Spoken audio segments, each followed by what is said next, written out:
Graça e paz, igreja. Amém. Irmãos, é uma alegria muito grande estar aqui no nosso segundo culto de 2025 e nós estamos aqui compartilhando a palavra de Deus. E, irmãos, nós não estamos numa série fixa aqui na igreja ainda, pois ainda estamos no início do ano, como comumente estamos, mas ao longo desse ano, o tema que aqui na igreja nós vamos estar meditando ao longo de todo o ano é a presença de Deus. O tema do nosso ano é o poder da presença de Deus e como ela nos transforma.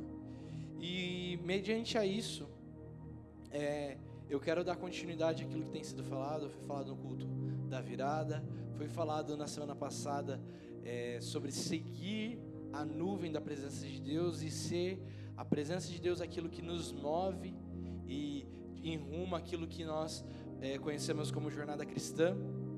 E o tema que nós vamos compartilhar nessa noite é sobre o presente da presença, porque todos nós, quando nós ouvimos essa expressão presença de Deus, cada um mediante o seu contexto individual, a sua experiência, a sua jornada cristã, vai ter um pensamento a respeito disso. Alguns vão se lembrar de experiências que tiveram no passado, alguns vão ter lembranças, vão pensar sobre experiências que desejam ter, alguns vão pensar sobre a voz de Deus que fala aos corações, outros podem pensar, até mesmo ter medo e até resistência relacionada à presença de Deus. Outros podem pensar, quando ouve a expressão presença de Deus, até mesmo ter questionamentos, e questionamentos ao nosso coração é algo muito comum. A Bíblia não nos inibe a questionar, mas ela nos conduz a entender mediante as Escrituras. Mas a presença de Deus, ela é aquilo que guia toda a história, é aquilo que traz o rumo e ao norte para aquilo que a Bíblia direciona.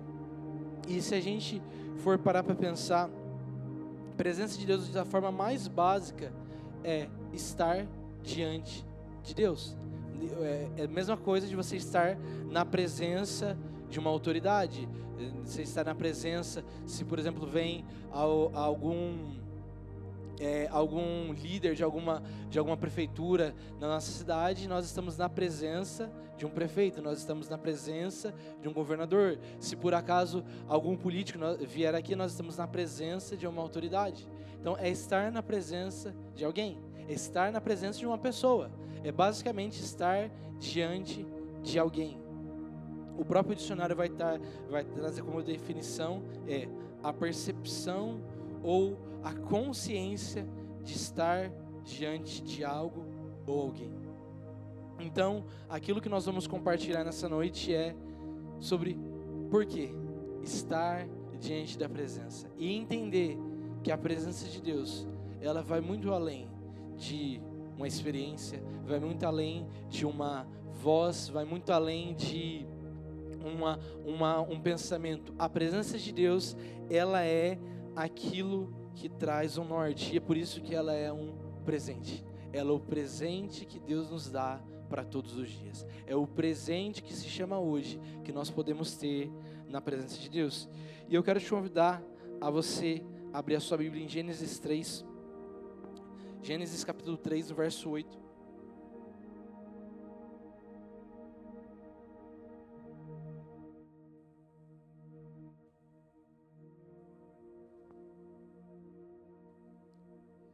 Antes de nós lermos Gênesis 3, no versículo 8, o objetivo daquilo que nós vamos meditar nessa noite é realmente entender como caminhar diante dessa presença, como entender e acessar e conhecer a presença de Deus. E antes disso, eu quero te convidar a vamos ler primeiro o versículo e daí nós oramos mais uma vez. Gênesis capítulo 3, versículo 8, diz assim: quando ouviram a voz do Senhor Deus, que andava no jardim pela viração do dia, Esconderam-se da presença do Senhor Deus, o homem e a sua mulher, por entre as árvores do jardim. Mais uma vez. Quando ouviram a voz do Senhor, que andava no jardim pela viração do dia, esconderam-se da presença do Senhor Deus, o homem e a sua mulher, por entre as árvores do jardim. Feche seus olhos mais uma vez, vamos orar novamente. Jesus, Senhor, nós continuamos aquilo que o Senhor tem falado neste culto, e Pai, nós queremos declarar que essa é a Tua palavra, Pai, desde o princípio fala sobre a Tua presença, desde o primeiro versículo ao último versículo da Bíblia, Pai. Tudo é sobre a Tua presença. Então, Pai, eu quero te pedir que nesse momento, abra-se os corações, os olhos e sejam atentos, Pai, não para ouvir a minha voz, mas para ouvir a Tua palavra, para ouvir as Tuas escrituras, para ouvir aquilo que a Bíblia diz, não aquilo que eu digo, Pai, mas seja a Tua mensagem exposta. Espírito Santo, se faça presente aqui. Jesus, você abriu o caminho de volta ao Pai, então manifesta a Tua presença entre nós. Pai, me usa pela Tua graça e pela Tua misericórdia, Pai, e se faz presente aqui, Jesus. É assim que nós oramos mais uma vez, em nome de Jesus. Amém. Irmãos, Gênesis capítulo 3, versículo 8, conta o fato que praticamente todo ser humano conhece, que é o momento logo após a queda. Toda aquela história de Adão e Eva no jardim, a serpente, o homem e a mulher comem um fruto proibido. E então, a Bíblia fala, ouviram a voz do Senhor que andava pelo jardim. Então, se a Bíblia deixa claro que sempre na viração do dia, Deus caminhava sobre o jardim do Éden. Então todos os dias Deus andava sobre o jardim, e se eles estavam ouvindo a voz de Deus, eles estavam ouvindo Deus falando dentro do jardim. Então eles perceberam a presença de Deus, mas a Bíblia fala que eles se esconderam. E se a gente voltar um pouco antes, ainda em Gênesis 1, a gente vai ver que Deus, Ele faz questão de se fazer presente em todos os momentos da história. Antes de Gênesis 1, no princípio, Deus estava lá. Quando a terra era sem forma vazia, Deus estava lá. Quando a terra ela é criada, apenas trevas paira sobre a face do abismo. A Bíblia fala, em Gênesis 1, 2, o Espírito de Deus pairava sobre as águas. Então, ou seja, não existia nada, apenas escuridão, apenas a face do abismo. Deus estava presente, a presença de Deus estava lá. Se a gente for ver Apocalipse 22, Deus está presente entre os homens novamente. Apocalipse 21, 13, se eu não me engano, vai falar, eis o tabernáculo de Deus entre os homens, Deus se faz presente mais uma vez. Então, antes do princípio, Deus estava lá. Durante toda a redenção, Deus está presente na nossa história. E no final da história, Deus continua estando presente. Então, a jornada de conhecer a Deus é uma jornada de conhecer a presença de Deus. E é tão impressionante que Deus, Ele poderia, irmãos, a gente pensar, Deus é o ser mais poderoso que existe em toda a criação. E Deus, Ele poderia muito bem falar todas as coisas em Gênesis 1 e tudo ser criado. Ele podia falar e tudo estar pronto. Ele podia estalar os dedos e tudo estava pronto. Mas a Bíblia vai falar que Deus disse e Ele fez. Deus separou céus e terra. Deus separou dia e noite. Deus separou os animais. Deus, Ele colocou a mão em toda a criação, porque Ele sempre fez questão de estar presente em nosso meio. Apenas em Gênesis 1 nós vamos ver Deus, a expressão, e Deus disse, e Deus fez, mais de 28 vezes. Mais de 28 vezes Deus, em um capítulo de toda a criação, se eu não me engano tem 29 versículos, então pelo menos em 28 versículos, a Bíblia, em Gênesis 1 vai falar, e Deus disse, e Deus fez, e Deus separou. Então, Deus, Ele é um Deus que faz questão de estar presente na história da humanidade. E dentro disso que a gente estava falando, de Gênesis 3:8, o homem, ele foge e se afasta da presença de Deus. E o pecado, ele causou essa sensação. Porque o pecado, ele nos afasta da presença de Deus quando estamos fora de Cristo. E o pecado, ele coloca essa culpa. O pecado, ele coloca vergonha. O pecado, ele expõe a nossa fraqueza. O pecado nos coloca numa situação de humilhação. E logo, a resposta do pecado é nós nos ausentarmos de Deus. Mas, se a gente for ver, toda a história é sobre Deus indo atrás do homem.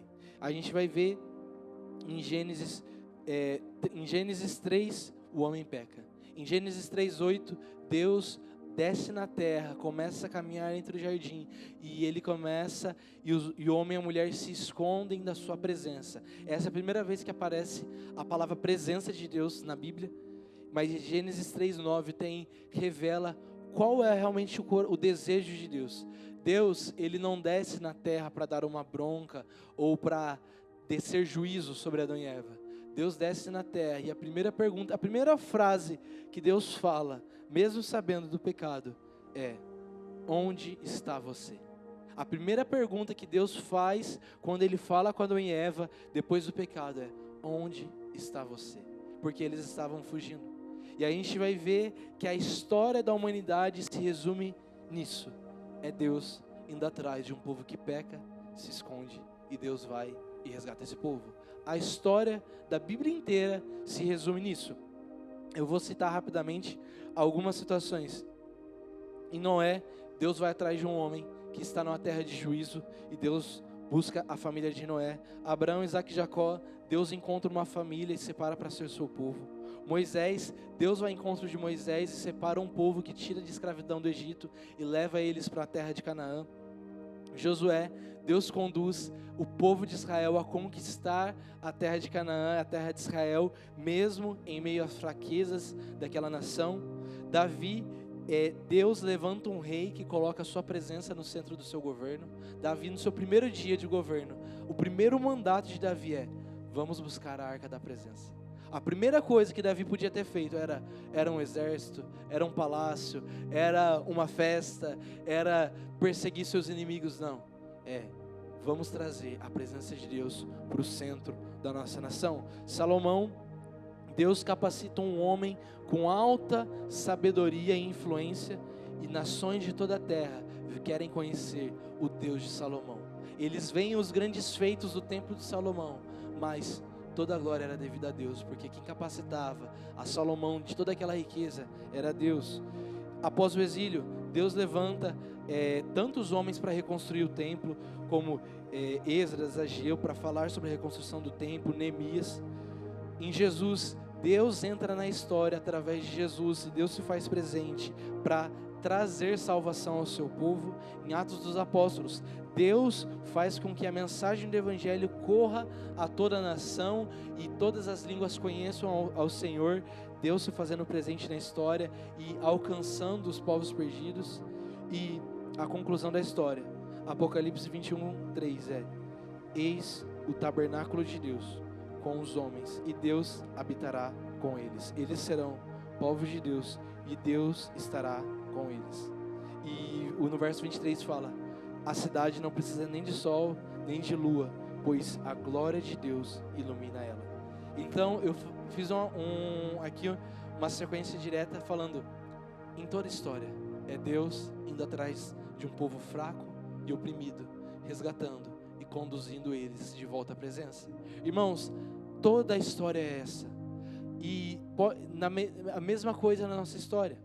Para aqueles que já caminham um certo tempo com Cristo e até mesmo tiveram uma vida fora do Evangelho, você se lembra quando o Senhor te encontrou? Todos nós tivemos momentos e processos para sermos encontrados por Deus, mas todos nós tivemos um dia, aquele dia em que não tinha mais para onde fugir, aquele dia em que, semelhante a Adão e Eva, nós podíamos tentar fugir, se esconder em nossos pecados, e a pergunta que ecoava em nosso coração era: onde está você?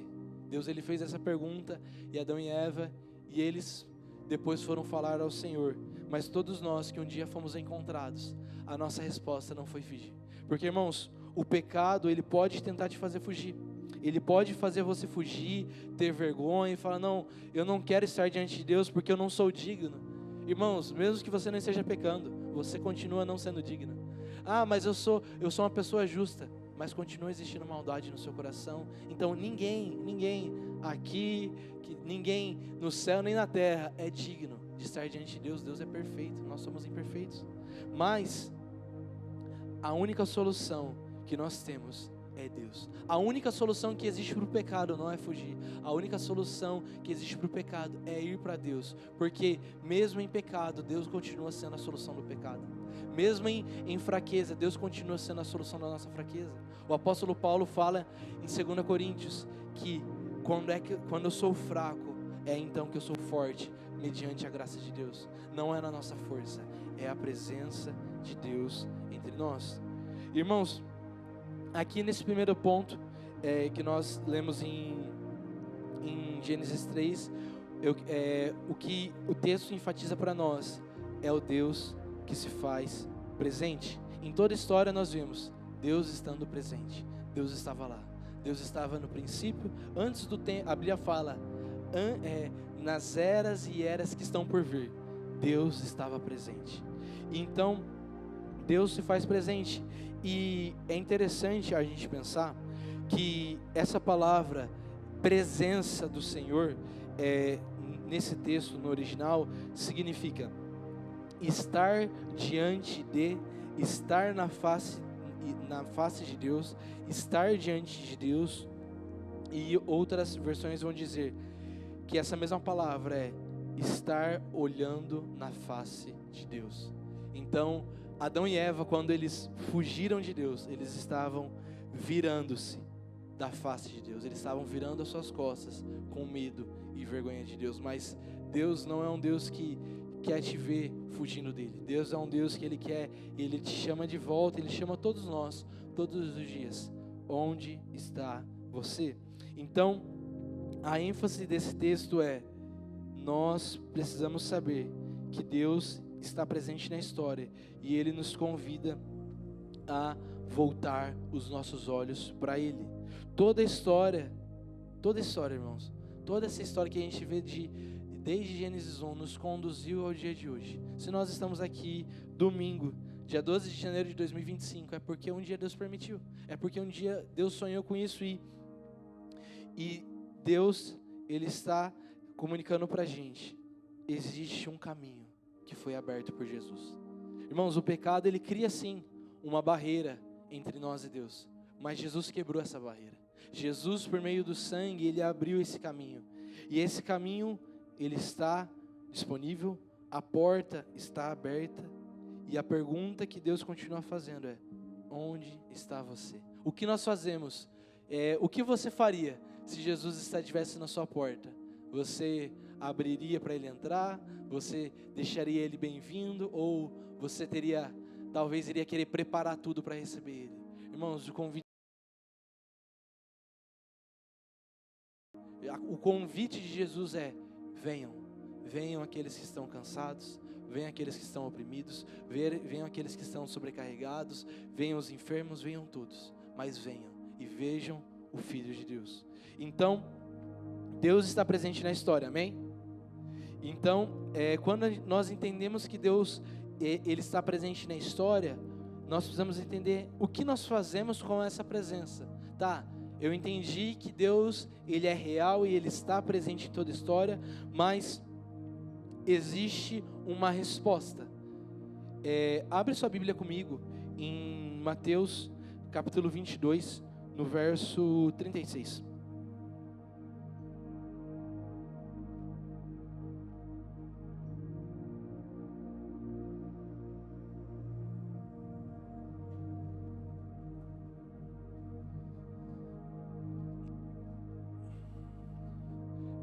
Mateus capítulo 22, verso 36, diz assim: Mestre, qual é o grande mandamento na lei? Jesus respondeu: ame o Senhor, seu Deus, de todo o coração, de toda a sua alma e de todo o seu entendimento. Este é o grande e primeiro mandamento. E o segundo, semelhante a este, é: ame o seu próximo como você ama a si mesmo. Destes 2 mandamentos dependem toda a lei e os profetas. Outros textos vão dizer, em Marcos vai falar a mesma coisa, que é, o texto é paralelo, diz a mesma coisa, que fala: ame o Senhor seu Deus de todo o seu coração, toda a sua alma, seu entendimento e com todas as suas forças. Tudo isso Jesus está citando Deuteronômio 6, que diz a mesma coisa: ame o Senhor teu Deus com alma, entendimento, coração, alma, entendimento e força. Então, irmãos, existe um mandamento que é amar a Deus. E amar a Deus envolve movimento, envolve responder a um amor, porque a gente vai ver que antes de você amar a Deus, Deus já te amou primeiro. 1 João, se não me engano, 2 vai falar: nós só amamos a Deus porque Ele nos amou primeiro. Então, amar a Deus é uma resposta do amor dele. E por que Jesus ele enfatiza que disso procede todos os mandamentos? Todos os mandamentos, todos os princípios das Escrituras provêm disso, de amar a Deus, e principalmente coração, alma, força e entendimento. Porque, irmãos, tudo que nos move é o amor. Independente do que seja, é o amor. Alguns se movem por amor ao dinheiro, as nossas melhores intenções. Se, por exemplo, se você levanta todos os dias para trabalhar, é porque você precisa de dinheiro,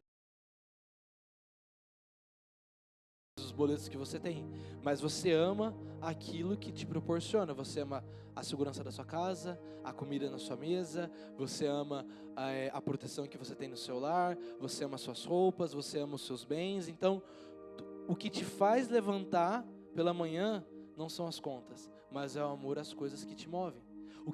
Por exemplo, nós vamos ver um pai e uma mãe se desdobrando para cuidar de um filho, perdendo o sono. É porque eles amam acordar de madrugada? Não, é porque eles amam aquele filho. Eles perdem o sono por amor ao filho. Uma família se prepara para uma viagem, é porque eles amam gastar dinheiro? Não, mas é porque eles amam proporcionar bons momentos à sua família. Então, tudo que nós fazemos é movido por algum amor, seja um amor relacionado às pessoas, às coisas, aos momentos, às experiências, ao conforto. Tudo que te move é o amor. Se você está aqui, é porque minimamente você considera a importância de amar a Deus e está aqui no domingo ofertando o seu tempo ao Senhor. Então o nosso coração, ele se move em amor. E se nós amamos alguém verdadeiramente, é necessário nós estarmos perto desse alguém. É só simplesmente você fazer o comparativo. Se nós pegarmos duas pessoas, uma pessoa que tem uma pessoa de um lado, vamos pensar aqui, desse lado essa pessoa tem um filho e ela vê esse filho uma vez por ano. Ela escolhe ver o filho dela uma vez por ano, mas ela ama.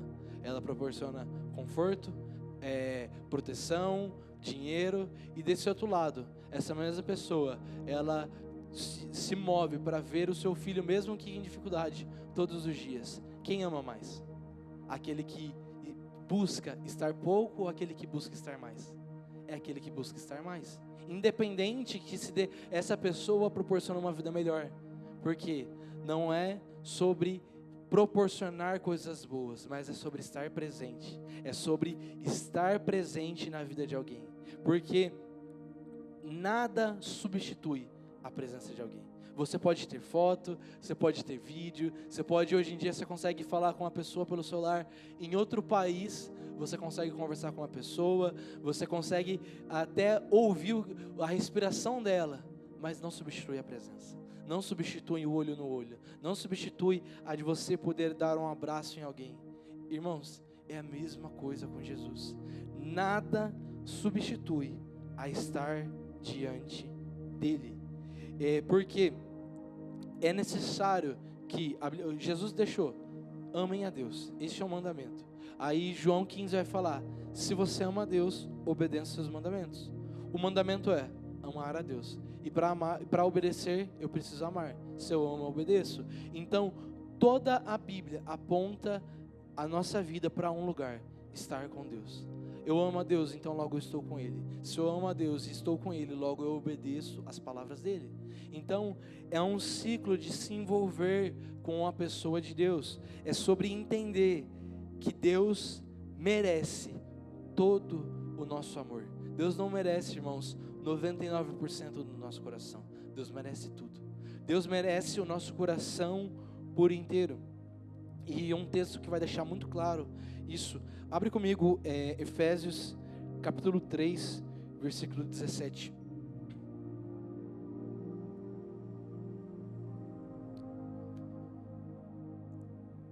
Efésios capítulo 3, versículo 17, diz assim: E assim Cristo habite no coração de vocês, pela fé, estando vocês enraizados e alicerçados em amor, para que, juntamente com todos os santos, vocês possam compreender qual é a largura, o comprimento, a altura e a profundidade, excede todo o entendimento, para que vocês fiquem cheios da plenitude de Deus. Irmãos, o texto disse que Cristo habite no coração. Que Cristo habite no coração para quê? Para que vocês conheçam a altura, a largura, a profundidade e o comprimento do amor de Deus. E o que é Cristo habitar em nosso coração? É nós estarmos com o nosso coração na presença de Deus.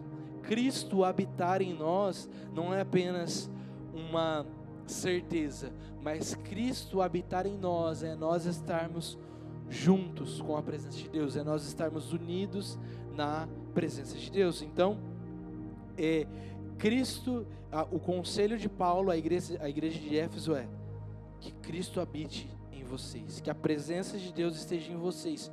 Para quê?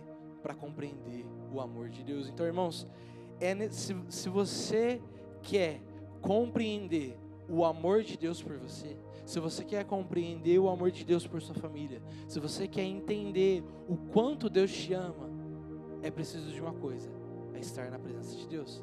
Para estar na presença de Deus nos leva a entender o amor de Deus, porque Paulo deixa claro que para que vocês possam compreender qual é a largura, comprimento e a profundidade, e conhecer o amor de Deus que excede o entendimento. Então, irmãos, vai além daquilo que a gente pode pensar.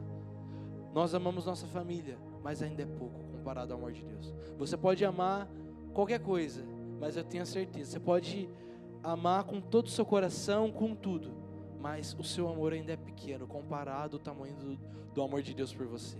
O tamanho de Deus, do amor de Deus por mim e por você, vai além do tempo, vai além da história, vai além do seu entendimento, vai além de todas as coisas. Então, o mandamento de Jesus em Mateus 22, ele vai nos ensinar sobre o amor pela presença de Deus. Por quê? O mandamento é amar. Então, seja, se nós amamos, nós nos envolvemos. Se nós nos envolvemos, inevitavelmente você vai estar na presença de Deus. É impossível você amar com alguém que você não convive. Você amar, falar, não, eu amo essa pessoa de todo o meu coração, mas eu só vou ver ela uma vez por semana. Para mim tá tudo bem. Tá tudo bem eu só ver ela uma vez por semana porque eu amo. Irmãos, não é. Isso não é amor. Isso talvez é gostar. Mas acho que nem gostar é isso. Amar envolve, o próprio texto deixa muito claro, coração, envolve o sentimento, mas também envolve a alma, envolve o entendimento e envolve forças.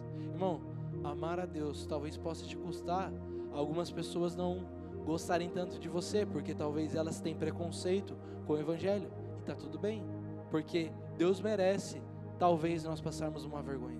A Bíblia fala que, na verdade, é uma bênção ser perseguidos pelo Evangelho. Era uma bênção ser perseguidos por causa do nome de Cristo. Então, de coração, entregar os nossos sentimentos para Jesus. Porque, irmãos, todos nós temos problemas. Todos nós temos dificuldades. Todos nós temos coisas que afligem a nossa alma e nosso coração. E Deus, Ele não nega isso, mas Deus nos convida a entregar isso. Ele nos convida a entregar isso, não como negligência, mas como descanso. Saber que a presença de Deus, ela é um presente. Ela é o presente que nos traz paz em meio às guerras do nosso coração. A presença de Deus é aquela que traz esperança diante da morte. É aquela que traz esperança que mesmo que a morte chegue, nós temos a esperança de um amanhã.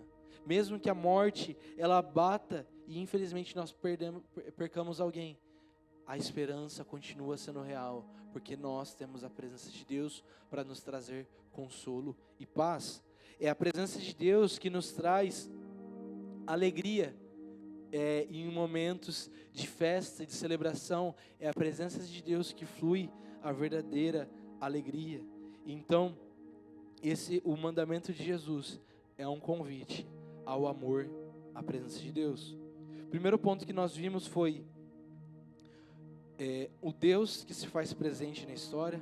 Agora nós vimos sobre o amor pela presença, o convite que os mandamentos de Jesus nos faz, e desde o início a Bíblia nos faz a nos mover em amor. E o terceiro ponto que eu quero compartilhar com vocês é a alegria na presença, ou o prazer, a satisfação da presença de Deus. Porque, irmãos, é muito comum nós buscarmos coisas hoje que nos satisfazem. A gente liga a TV, a gente vai aparecer um programa que a gente gosta, aquilo nos satisfaz, mas logo aquilo acaba, nós vamos para outro. A gente vê um filme, aquilo nos satisfaz. A gente come um prato de comida, aquilo nos satisfaz. Mas tudo que o mundo te proporciona de satisfação, passa, acaba, e fica velho, estraga, vai embora, um dia acaba. Então tudo que o mundo que as coisas naturais dessa vida te proporciona é uma alegria, que pode ser até genuína, mas ela é passageira. E inevitavelmente, falar da alegria da presença, nós temos que falar de uma pessoa que realmente entendeu isso na sua vida, que era Davi. Davi, um homem inspirado por Deus, mas um homem cheio de falhas. A gente pode dizer que em algumas questões mais falhos do que todos nós aqui, porque cometeu coisas horríveis diante de Deus, mas mesmo assim, um homem que se arrependia logo que Davi, quando ele percebia que ele estava desagradando a Deus, a resposta dele era diferente de Adão e Eva. Adão e Eva, ao pecar e perceber que desagradou a Deus, era se esconder. Davi, ao pecar e perceber que desagradou a Deus, era se rasgar, se lançar nos pés, pedindo perdão ao Senhor. Então, irmãos, existem duas respostas, existem dois caminhos. O caminho que você esconde o seu pecado e foge de Deus. O caminho que você vai para Deus e entrega seu coração, fala: Deus, eu sou pecador. Davi faz a oração famosa de Salmo 51, diante de um dos seus pecados mais evidentes, quando ele matou o seu amigo e cometeu adultério também com a esposa dele. Davi fala: sou pecador desde o ventre da minha mãe. Ele fala assim: Deus, me tire tudo, mas por favor, não tires a tua presença de mim. Tira o palácio, tira o reinado, tira a riqueza, tira até meus filhos, mas não tire a presença. Por quê? Davi, ele rasga o seu coração. Ele fala assim: Deus, sonda o meu coração, vê se há algum caminho mau em meu coração e tira isso de mim. Ele clama. Você vê pelas palavras de Davi um coração humilde, de reconhecer que precisava de alguém, e ele precisava de uma resposta divina. E Davi, ele faz uma oração no Salmos 27, que é a oração famosa que todo mundo conhece. Salmo 27, no verso 4. Salmos capítulo 27, verso 4. Eu vou ler só alguns versículos. Fala assim: uma coisa peço ao Senhor, e a buscarei, que eu possa morar na casa do Senhor todos os dias da minha vida, para contemplar a beleza do Senhor e meditar no seu templo. Pois no dia da adversidade ele me ocultará no abrigo no interior do tabernáculo me acolherá, ele me porá no alto da rocha, e agora será exaltada a minha cabeça. Depois ele fala no verso 8: ao meu coração me ocorre, busque a minha presença, a tua presença, Senhor, eu buscarei. Não esconda de mim a tua face, e nem rejeites com ira o teu servo. Tu és o meu auxílio. Não me recuse, não me abandones, ó Deus da minha salvação. Ele fala: mesmo se meu pai e minha mãe me abandonarem, o Senhor me acolherá. Irmãos, nós estamos aqui falando de um homem que era o homem mais poderoso de uma nação, o homem que tinha um palácio, e nessa época de Davi, não tinha um templo. Aqui ele fala templo, mas na verdade era uma tenda. Então Davi, ele faz a seguinte oração: Deus, meu desejo é deixar meu palácio para trás, e eu quero ficar nessa tenda. Eles tinham uma tenda em que ele colocou a presença de Deus, e colocou músicos ao redor dessa presença da Arca da Aliança, e ele falou assim: o desejo é ficar todos os dias na presença de Deus, é ficar na tenda. Um homem estava trocando um palácio mais nobre de uma nação, com tudo que ele poderia querer e sonhar, ele poderia, para estar na tenda do encontro, para estar na tenda da habitação de Deus. E ele fala: mesmo que meu pai e minha mãe me abandonem, o Senhor me acolherá.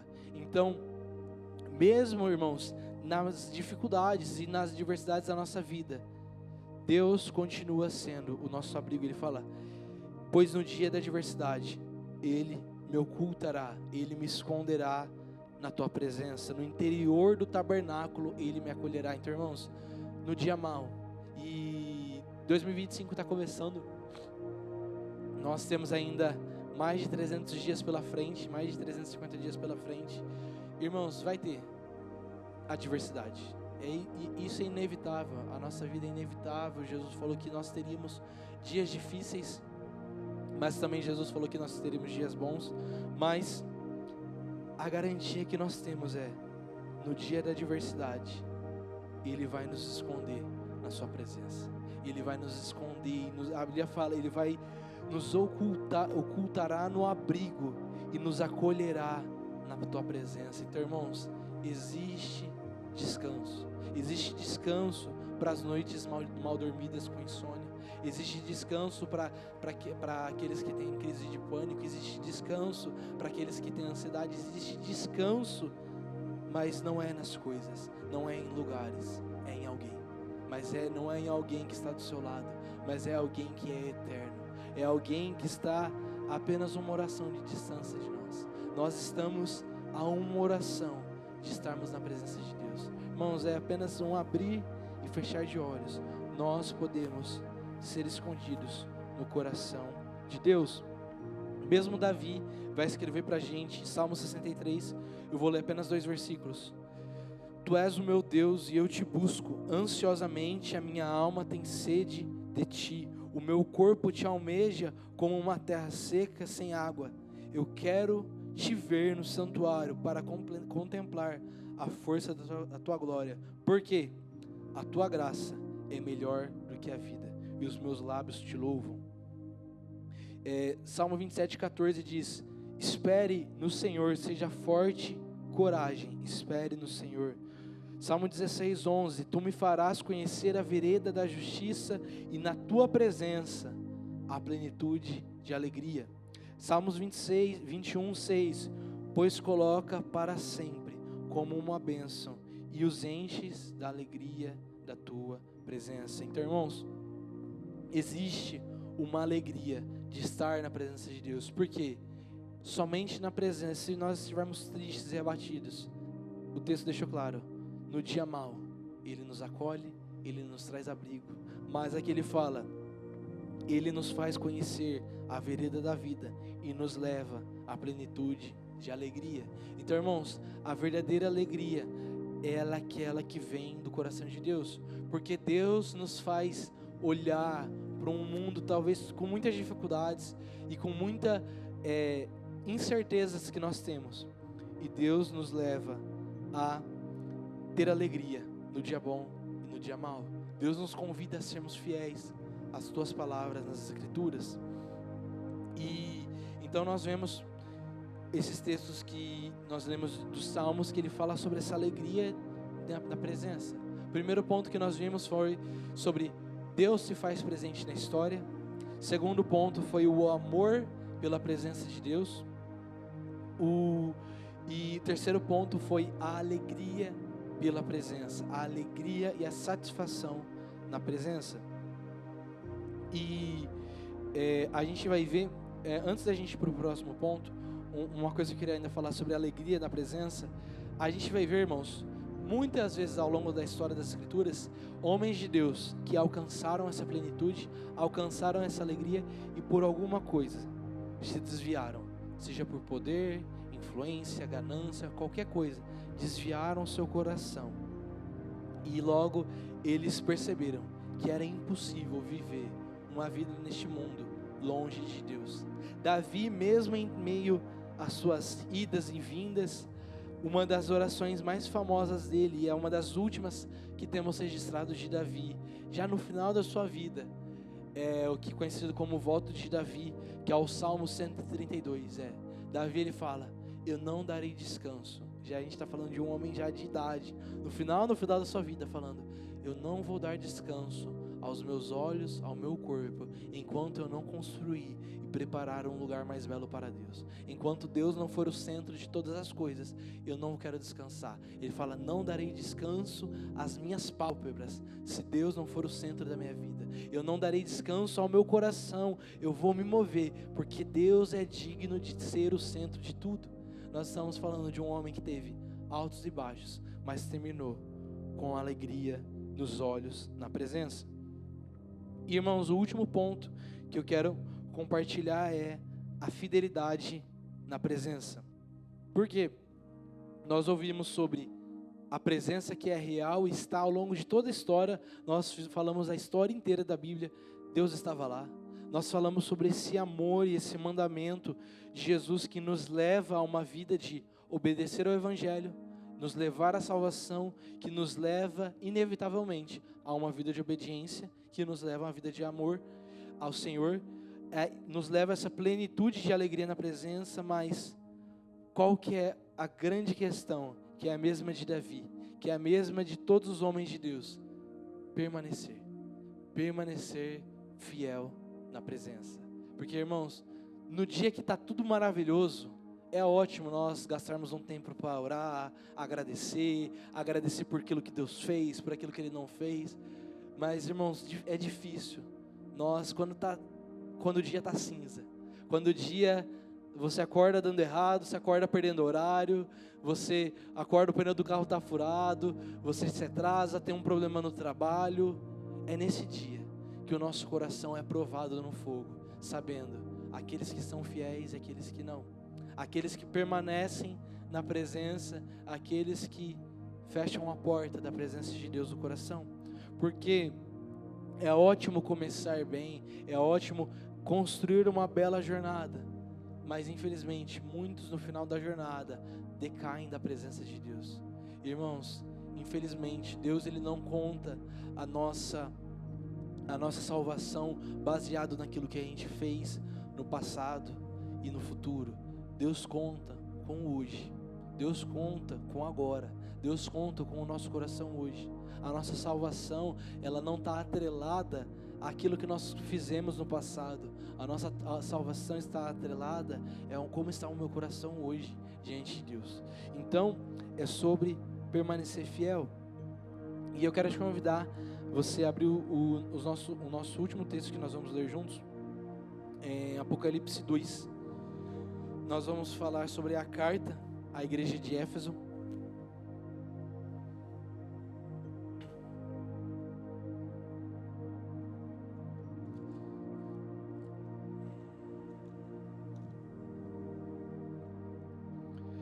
Apocalipse 2, verso 1. Apocalipse, verso 1. Ao anjo da igreja em Éfeso, escreva essas coisas. Diz aquele que conserva na mão direita as 7 estrelas e que anda no meio dos candelabros. Diz assim: conheço as obras que você realiza, tanto o seu esforço como a tua perseverança. Sei que você não pode suportar os maus e que pôs à prova aqueles que se declaram apóstolos e não são. Descobriu que são mentirosos. E você tem perseverança e suportou provas por causa do meu nome sem esmorecer. Tenho, porém, contra você o seguinte: você abandonou o primeiro amor. Lembre-se, pois onde você caiu, arrependa-se e volta à prática das primeiras obras. Se você não se arrepender, virei até você e tirarei o seu candelabro de lugar. Amém? Esse texto a gente vai ver, na verdade todos esses textos em Apocalipse, a gente vai ver essas cartas nas igrejas e Deus ele vai trazendo, Jesus ele vai dando, aponta algumas críticas de pecado que essas igrejas estão cometendo e ele faz alguns elogios de cada um, né? Ele sempre faz, Jesus ele sempre se revela uma face do seu caráter, mas ele aponta um pecado, traz correção e faz um resultado da obediência. Então a gente vai ver tantas outras igrejas em Apocalipse que são acusados de tantos pecados, outras vão até se envolver em casos de feitiçaria, de adultério, igrejas com pecados, com coisas tão complexas de lidar, mas aqui a gente está vendo uma igreja que ela é fiel aos princípios, porque ela está perseverando mediante a perseguição, então eles estão sendo fiéis. É uma igreja que luta contra o mal, luta contra o sistema daquela época, sim. É uma igreja que permanece mesmo em meio às guerras ideológicas, sim. Mas é uma igreja que se perdeu na motivação. Fez o certo, mas com motivação errada. Fez tudo que estava certo, mas não estava fazendo com amor. Então, o texto fala: suportou provas sem esmorecer, sem duvidar. Porém, contra ti, você abandonou o primeiro amor. Então, irmãos, é muito bom ouvir a palavra de Deus, é muito bom permanecer na palavra de Deus, mas apenas permanecer não é suficiente. Apenas obedecer não é suficiente. O texto deixa muito claro, é necessário obediência em amor. Obediência por obediência se torna religião, mas obediência em amor se torna fidelidade. Obediência somente por uma motivação habitual. Eu leio a Bíblia porque tem que ler. Eu venho à igreja porque tem que ir. Eu faço isso, eu sigo os princípios da Bíblia porque tem que seguir. Sem amor, é apenas uma religião vazia. E tem tantas outras para você seguir, então não é nada. Mas obedecer em amor é reflexo de intimidade. Obedecer em amor é o reflexo de fidelidade ao Senhor. Porque, irmãos, infelizmente a nossa vida, nós entramos no automático. E entrando no automático, nós começamos a fazer as coisas de forma mecânica. Muitas vezes a gente passa todo dia na frente de um lugar, a gente dá bom dia para a pessoa, a gente só dá por educação. Alguém pergunta se está tudo bem, você só responde porque vai no automático. Muitas vezes, se a gente está dirigindo, você vai para um lugar, você nem percebe mais o caminho que você faz porque está no automático. A gente vai vivendo no automático, a gente vai vivendo sem propósito. Mas o convite e o alerta que o texto faz não basta ser fiel, tem que ser fiel na presença. É somente na presença de Deus que nós podemos permanecer fiéis em amor. Porque, irmãos, imagina só, eu quero que você imagine comigo já para a gente caminhar, para a gente encerrar antes de nós orarmos juntos, que essa igreja fez tudo certo. Essa igreja, a igreja de Éfeso, é a mesma igreja que nós lemos o texto que o apóstolo Paulo falou: compreendo a profundidade, a riqueza, a largura, a altura do amor de Deus. Essa mesma igreja que ouviu o apóstolo Paulo, essa mesma igreja que provavelmente foi plantada pelo apóstolo Paulo, então era uma igreja que tinha uma relevância na região, era uma igreja que lutava contra o que era errado, ensinava o evangelho verdadeiro, era uma igreja que fazia tudo o que era certo, acertava em 99% de tudo, mas errava na motivação. E aí, diante de Deus, a resposta de Jesus eu afastarei o teu candelabro de mim. E o candelabro aqui fala sobre a presença. Então, ou seja, Jesus iria se afastar como presença, porque não valia ter uma igreja perfeita com a motivação errada. Então, irmãos, dentro de tudo aquilo que nós compartilhamos hoje, o mais importante continua sendo amar a Deus, amar estar com Deus. Não é orar a Deus, pedir para que Deus abençoe o meu dia, minha casa, minha família, meu trabalho, de forma mecânica. Fazer isso, irmãos, qualquer religião que tem oração copiada, todo mundo faz. Pessoas que oram todos os dias uma oração decorada, todo mundo faz.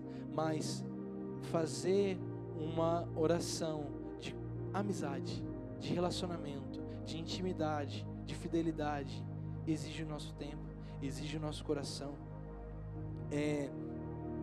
E o primeiro amor que Jesus fala aqui é uma resposta, porque Jesus, aquilo que nós falamos no início, Jesus nos amou primeiro.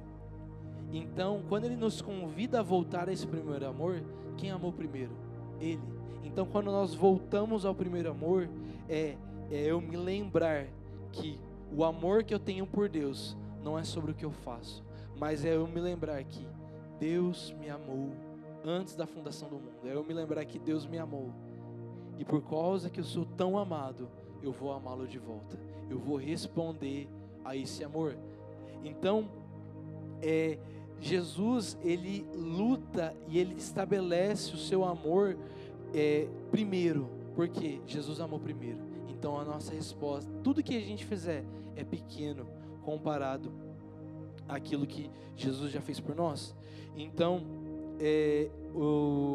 a gente precisa entender que muitas vezes, e eu já quero encerrar, eu já quero chamar a Isa para a gente orar aqui.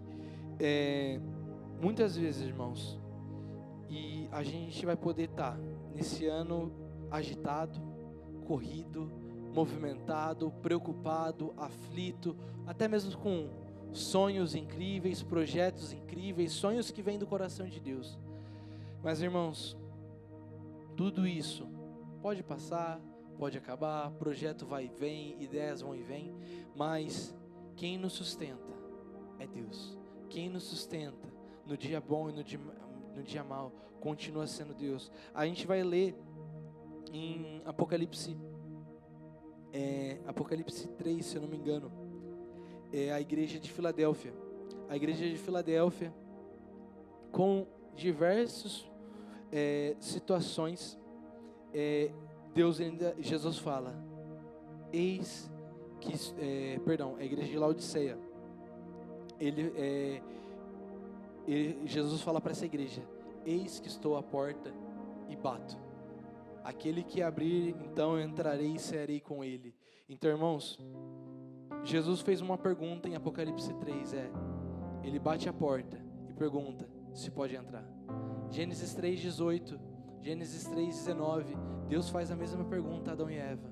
Ele está à porta e ele bate. Onde está você? Hoje, muitas vezes, por causa das nossas preocupações, talvez você não sabe como você vai, o que pensar de 2025, quais são os projetos e os sonhos, mas Deus continua sendo aquele que tem um controle. A gente pode tentar, irmãos, ter o controle. Nós vivemos essa freneticidade da velocidade que as coisas acontecem no mundo e na informação, e a gente tenta ter o controle. A gente tenta ter, você pode tentar em 2025 ter o controle da sua casa, do seu dinheiro, da sua saúde. Você pode tentar ter o controle de tudo, mas, irmão, é uma certeza, a gente não dá conta. A gente não dá conta de ter o controle de tudo. A gente não dá conta de querer controlar as nossas vidas, mas a gente dá conta de entregar as nossas vidas a Jesus. A gente dá conta de saber que existe um lugar de descanso. Existe um lugar em que a vergonha, ela pode ser exposta, mas nós não somos julgados, nós somos acolhidos. Existe um lugar que é somente diante de Deus, em que toda a loucura que a gente vive nessa velocidade, informação e ansiedade e pensamentos que muitas vezes roubam a nossa paz, roubam o nosso sono. Eu sei que muitos devem estar preocupados já com a sua segunda-feira, 8 horas da manhã, pensando no dia do amanhã.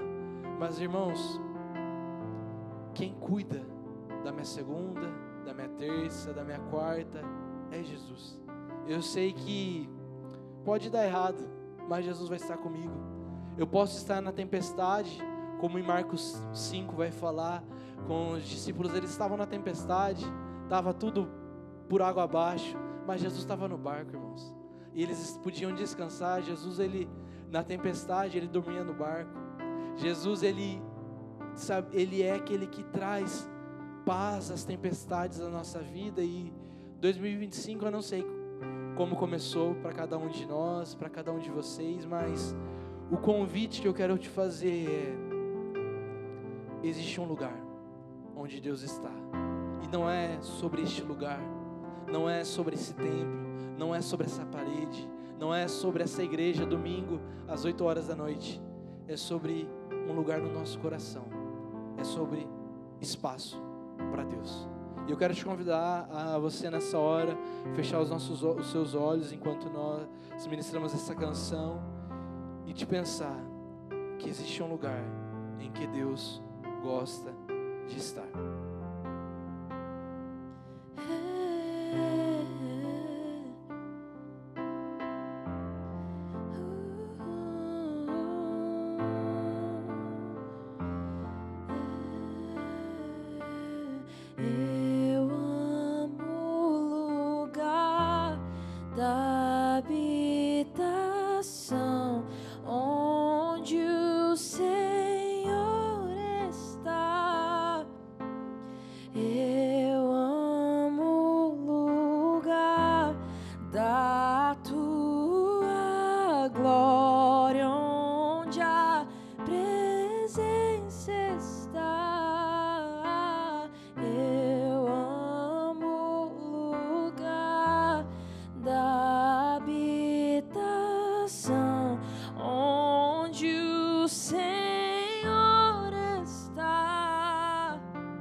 Já me entreguei a te conhecer, tua presença é meu tesouro,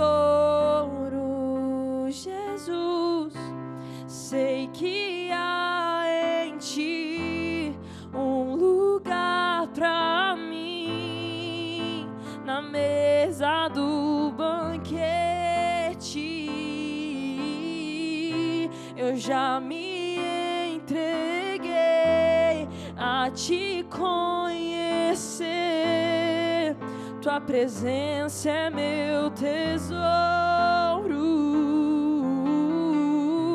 Eu sei que há em ti um lugar pra mim, na mesa do banquete. Assentados ao redor do fogo da presença, desfrutamos do amor do Pai.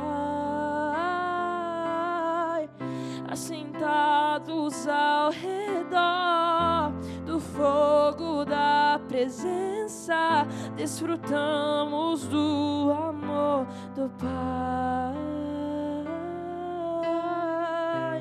Já me entreguei a te conhecer, tua presença é meu tesouro. Eu sei que há em ti um lugar pra mim, na mesa do banquete. E se ela está lá, eu vou pra lá. Se está do outro lado, vou atravessar. Eu vou atrás da tua presença. Se ela está lá, eu vou pra lá. Se ela está aqui, eu vou ficar. Se está do outro lado, eu vou atravessar. Eu vou atrás da tua presença. Ah, Senhor. Ah, Jesus, nós nos entregamos, Senhor. Senhor, nós nos entregamos, Pai, sem palavras bonitas, sem um discurso bonito, Pai.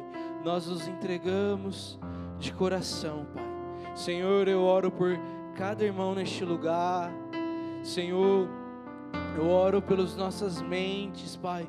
Eu oro pelos nossos corações. Eu oro, Pai, pelos nossos olhos, Senhor. Senhor, que nós possamos responder, Senhor, aquela porta que está batendo no nosso coração e abrir para o Senhor Jesus entrar. Ah, Senhor, aquela pergunta que o Senhor fez em Gênesis 3 continua ecoando. Onde está você? Ah, Senhor, nós entramos na Tua presença. Nós entramos, Pai, no lugar da habitação, no lugar onde a Tua presença é bem-vinda e tem espaço. Senhor, pode entrar, pode mudar as coisas de lugar, pode mexer nas coisas que nós mexemos. E, Pai, nós te entregamos a chave do nosso coração, a chave do nosso entendimento. E, Senhor, você merece, Pai, o nosso coração. Senhor, eu oro para um 2025 que, Pai, não seja sobre os meus planos, não seja os planos dos meus irmãos, não seja sobre os meus sonhos, mas seja sobre, primeiramente, a Tua presença, Pai. Senhor, não nos permita viver 2025 longe da presença. Não nos permita viver, Pai, um dia sequer longe da presença. Ah, Senhor, nos livra de uma vida apática, nos livra de uma vida que pensa demais, nos leva a uma vida que desfruta da Tua presença, Pai. Nos leva, Pai, a uma vida que descansa em Tua presença, Pai. Pai, nós queremos colocar, Senhor, essa semana que está para se iniciar, Pai. Nós não queremos iniciar essa semana com preocupação, com ansiedade, Pai. Nós queremos te entregar com amor, Pai, e te convidando, Jesus, entra na minha semana. Jesus, você é bem-vindo na minha casa. Jesus, você é bem-vindo no meu trabalho. Jesus, você é bem-vindo nas noites de preocupações. Jesus, você é bem-vindo em todos os momentos de nossas vidas. Jesus, você é bem-vindo. Jesus, você tem um lugar de honra na nossa casa, no nosso coração. Então, Pai, eu oro para que a Tua presença, ela não seja mais um item na nossa semana, mas, Pai, nós desfrutamos do presente da presença, Senhor. Senhor, nos livre de viver na terra sem a Tua presença, Pai. Nos leva, Pai, de volta à Tua presença. Seja hoje, seja amanhã. O Senhor se fez presente na história. O Senhor se fez presente nos ensinando a amar. O Senhor nos ensinou a viver uma vida de plenitude na Tua presença. Então, Pai, nos ensina nesse ano que ainda está começando a ter um ano guiado pela Tua presença, guiado pelo Teu amor, guiado pela Tua graça. Pai, eu te entrego, Senhor, tudo. E, Pai, eu não confio em mim em 2025, eu confio em Ti. Eu não quero o controle da minha vida, eu não quero o controle do meu ano. Eu quero a Tua presença, que eu possa ter paz, acolhimento e abrigo no dia mau. É assim, Pai, que eu oro pela vida de cada irmão, Pai. Eu oro por paz na presença. Que cada irmão, Pai, se por algum momento tiver nessa semana alguma adversidade, se lembre, existe paz na presença de Jesus. É assim que nós oramos e te entregamos, em nome de Jesus. Amém, amém e amém. Amém, irmãos? Amém. Irmãos, era isso, aquilo que eu tinha para compartilhar com vocês nessa noite. Desfrutem de coração, eu falo de todo o coração, e de única coisa que eu se puder lembrar, a presença de Deus, ela é um presente. Irmãos, nada se compara, nada, nenhum tesouro, nenhuma conquista a esse presente. Esse presente está disponível, esse presente está acessível. Jesus, irmãos, Jesus já fez a parte difícil.